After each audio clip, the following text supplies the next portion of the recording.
Hi there and welcome to Real Talk Fitness with AMPT. I am Ashley Cummins, the proud owner of Ashley Newburn's Personal Training, AMPT for short. In episode 9, we're going to cut through the fluff, ditch the gimmicks and get down to what really matters when it comes to tracking and why tracking is important to create change. Tracking progress is the foundation of creating real, sustainable change in your body composition.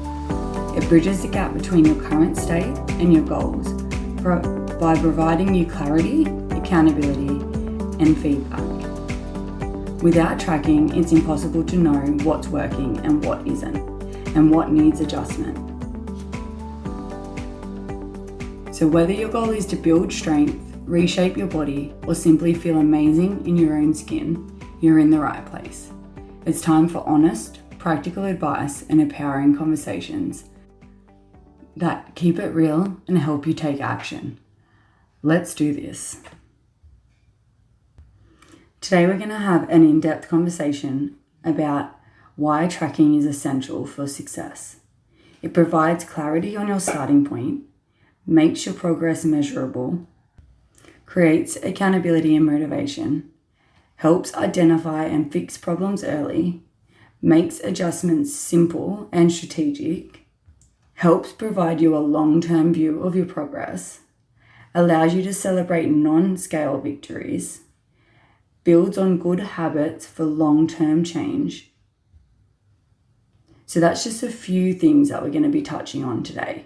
And when we talk about tracking your progress, it's not just your macros. There is more to track in part of your fitness journey than just that one thing. I know a lot of people get obsessed with numbers and tracking, and they tend to say that it brings bad juju or makes them obsess over it. But it is how you look at it. I personally find tracking provides me clarity. Knowing my numbers, knowing exactly how many calories, macros, what my weight is, my workout performance, it helps establish a baseline. Rather than looking at it as a chore or to beat yourself up mentally, use it to help create awareness. Many people underestimate what they eat or overestimate their activity. Tracking removes this guesswork and provides an accurate insight into your habits. Just an example of this, without tracking your food, you might consume an extra 300 calories daily without even realizing it. And then it comes to your week weigh-in. I don't know why my scales have gone up. I've been sticking to around this. Well, sticking to around this or sticking to this is completely different. It is important to track. You don't have to do it all the time. And I'll briefly touch on what is healthy and what isn't when it comes to tracking. But before we do that, let's talk about a few more things in terms of tracking and why it's essential to any of your success in fitness and in your body composition journey. Tracking makes your progress measurable. So it helps identify trends, monitoring metrics like your weight, your progress. Photos are really important. Anyone that gets PT'd off me and has a body composition goal, I'll often get you guys to take photos. We'll often do your weight, your waist measurement, and we will touch on tracking our calories and our macros. We use a lot of different data because there is so many things that need to be taken into account with all of those. And photos speak more truth sometimes than the number on the scale. Tracking also helps us avoid plateaus. If we find we're in the same spot getting the same results and we're not tracking, we don't know what to change. By tracking, it helps us identify this and make little small adjustments to avoid the plateau for as long. Tracking also helps create accountability and motivation. Those out there that have trainers will also help provide this accountability and motivation. But Going back to my episode, personal trainers are not magicians. Without you guys tracking some form of your progress, we can't help you change it. It helps identify and fix problems early. We briefly just touched on that. Without tracking, we're flying blind and might not recognize where things are going wrong. Tracking pinpoints exactly where progress stalls. Things that we track is diet. Are you eating too many or too few calories? Are you under eating on protein? I love to track our training. Any of you guys that train with AMPT, we use Beyond the Whiteboard to track this progress. It really does help that motivation when you feel that you're pushing shit uphill and you're like, I'm not changing. And then you go to enter in a workout that you've done 6 weeks ago and you smash your time, or you lift more weights. This helps drive that motivation. But if you don't track your workouts, you don't know. Lifestyle. I personally track my sleep daily. I'm a sucker for not getting enough sleep. I set a small goal of 6 hours, which is not substantial, but by setting this goal and hitting it, I'm now looking at this year increasing that to 7 hours. I've now maintained over 6 hours for over 12 months. That yes, there's been some times that are down. I use a habit tracker myself for this because sleep is so important to my lifestyle and recovery. When we talk about tracking, I spoke about that briefly at the beginning. It's not just tracking your calories. It's tracking multiple different things. Tracking helps us make simple and strategic adjustments. You can do this for yourself. You can do this with a trainer. You can do this with a loved one. Sit down and analyze your data. If fat loss stalls, do we go lower calories? Do we slightly increase our activity? We don't know if we can slightly increase our activity unless we track our activity. If energy drops, do we need to increase carbohydrates or do we need to improve sleep? We don't know if we don't track. Tracking removes that guesswork. It enables us to create small strategic changes that lead to sustainable progress. And that's what's so important about tracking. By tracking your food intake and performance, we can notice energy dips during workouts. We can add carbs pre-workout. We can see immediate improvements in strength and recovery, all these sorts of things. I know personally firsthand, dealing with a lot of clients, tracking can trigger things. I understand that and I get that completely. But if we don't work through that and see the roadblocks along the way to be able to track, we don't know what to change. Point of that being an example, it might trigger you to lie to the tracker. I didn't eat that, so I'm not going to enter it. And that could be that feeling of guilt that you get. Well, you need to work through that feeling of guilt. Because at the end of the day, if you don't track it, we can't change it. By tracking it can bring up emotions, completely understand when we're talking about food. But again, if you have a trainer, you can work through those things. Why is it bringing up this emotion? Are you afraid of failing? By not being honest with yourself, what are you getting out of that? Why are you scared? It's okay to fuck up. We're not perfect. But if you don't be honest with yourself, you can't create change. Tracking also provides a long-term view of our progress.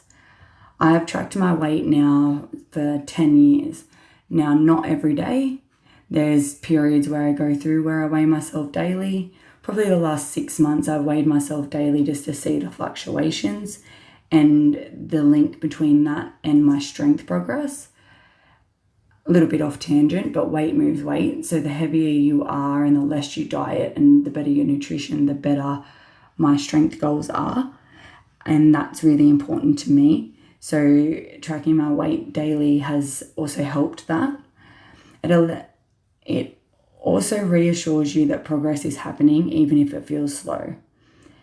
The tracking your weight day to day, as long as you're not emotionally attached. When I do 30-day challenges, again, going off tangent here, sorry guys, but when I do 30-day challenges, I get people to do day-to-day weigh-ins so they can see the fluctuation. So if the scales go up 1 kilo in one day, I give you the tools and tips on the reason that cannot be fat. How much water did you drink the day before? Did you have a higher amount of carbohydrates? Was your workouts more intense? Did you not get enough sleep? By doing this, especially in the 30-day challenge, it teaches you a lot more about your body and how it responds. It also then takes away any emotional attachment to that scale because you can see the day-to-day fluctuations. Then it provides us a long-term trend. So from Sunday to Sunday, did we drop? What were the fluctuations through that week? I believe this is really important to stop giving the scales the ability to change your emotional state. Tracking also helps us create non-scale victories. So strength gains, improved energy and mood, better measurements, all those sorts of things. Consistently tracking also builds skills and habits that we need for long-term success in this journey. You become more aware of your eating habits. You learn how to adjust your workouts based on performance. You develop a sustainable approach to maintaining your progress. A few key takeaways from what I just spoke about: why tracking drives change, creates clarity, understanding where you're starting and where you're going. Measuring progress becomes tangible through multiple metrics. Accountability, you can stay consistent and aware of your choices. Problem solving, it helps us spot stalls early and make targeted adjustments. It helps build long-term success by creating good habits and celebrating wins just beyond the scale. Now, more to this, tracking isn't about being perfect. I briefly just spoke about how a lot of people tend to say that tracking their food triggers emotional baggage, but tracking isn't about being perfect. We're never going to be perfect. It's about creating awareness. So if you're lying to the tracking, you're lying to yourself. By consistently tracking your nutrition or training or progress metrics, you're taking control of your results. You're stopping the blame game. You're taking on board on what you can control and what you cannot. So take away from that, don't lie to yourself. No one's judging you. We don't need to be perfect. Let's quickly touch base on the metrics that we can track, why it's important, and the frequency that I would suggest, depending on where you are with your body weight goals. Again, as I spoke about in my 30-day challenges, where we blast some habits and teach you more about yourself and your weight, I do get people to weigh in daily. But tracking your body weight, it tracks overall trends, and the frequency that I suggest, depending on where you are in your goal, is either daily or weekly. Now, if you do it weekly, it's the same time, same day, each week. Body measurements, I definitely suggest doing your waist measurement weekly. Progress photos, you can do these weekly, every 4 weeks. Strength levels, definitely it's very important to record each workout that you do and what you lift. Now, if your goal is body composition and you want to create some awareness to create change, calories and macros, the frequency I would like you to record those in is daily. This ensures your adherence to your fat loss plan or your muscle gain plan. Recovery and energy, briefly what I spoke about before is I track my sleep daily, and then I also do weekly what my average sleep is. An example of the reason of that is Friday and Saturday I might get 8 to 9 hours, which might mean my average sleep is 7 hours opposed to 6. I look at the daily, but I also look at what my average is. I hope that helped understand the metrics we can track, why that's important, and the frequency that I would suggest.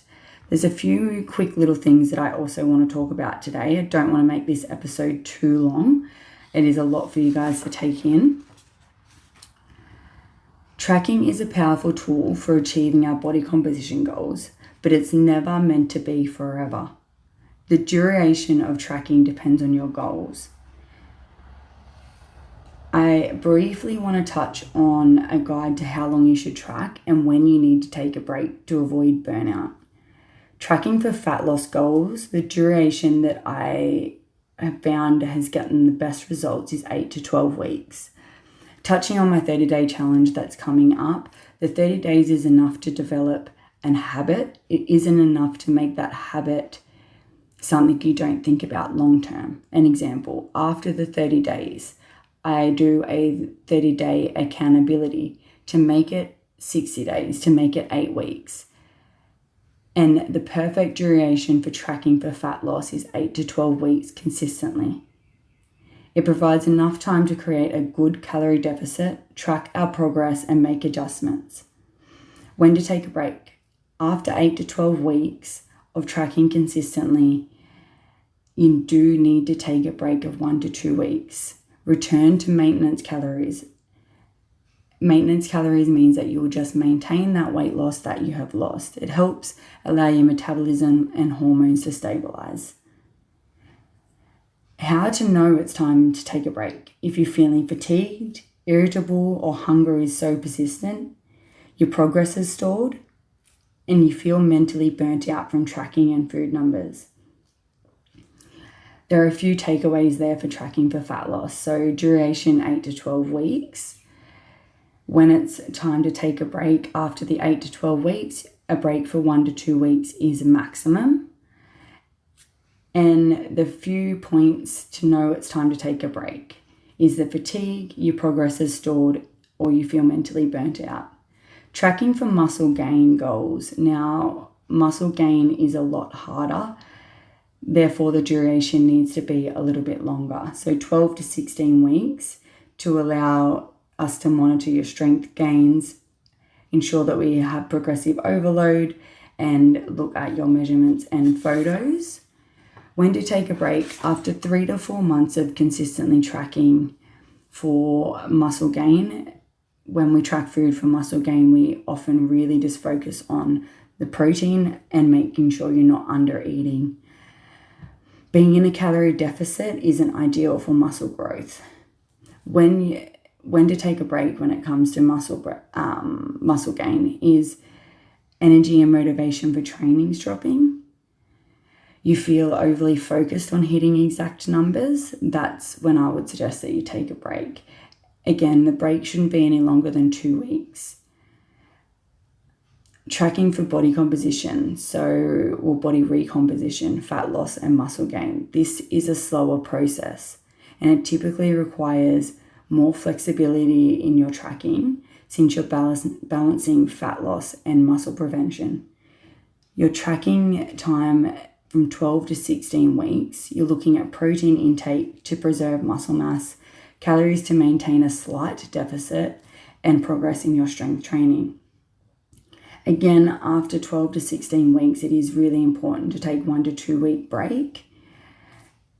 Therefore, it helps with your motivation. Anything more than 2 weeks, you feel yourself slipping into easier habits that often lead to a bad, vicious circle.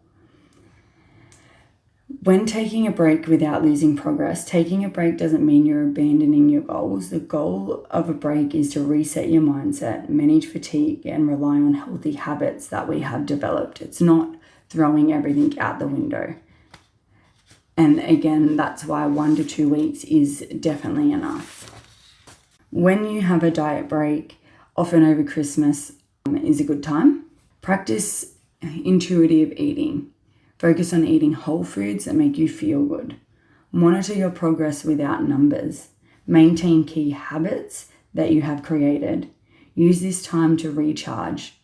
Personal example of that for me is I go away next week. I do a week in Harrington every year. I do keep active every day.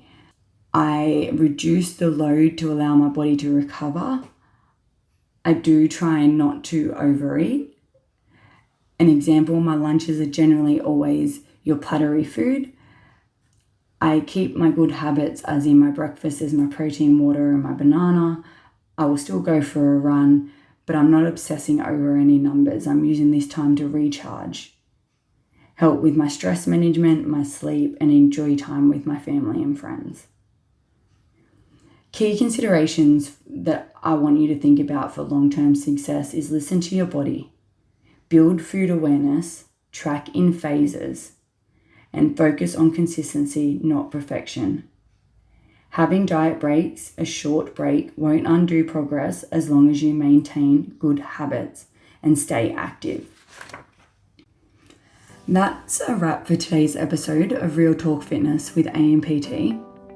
If there's one thing I want you to take away from today's episode, it is tracking is a tool, not a forever solution. Use it to build awareness, achieve your goals, and create lifelong habits that allow you to succeed even when you're not measuring every calorie, every lift.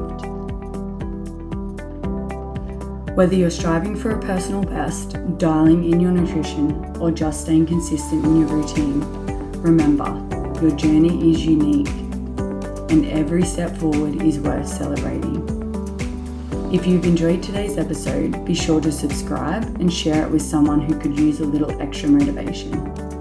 Thank you so much for tuning in to Real Talk Fitness with AMPT. Keep pushing, keep progressing, and above all, keep it real. Until next time.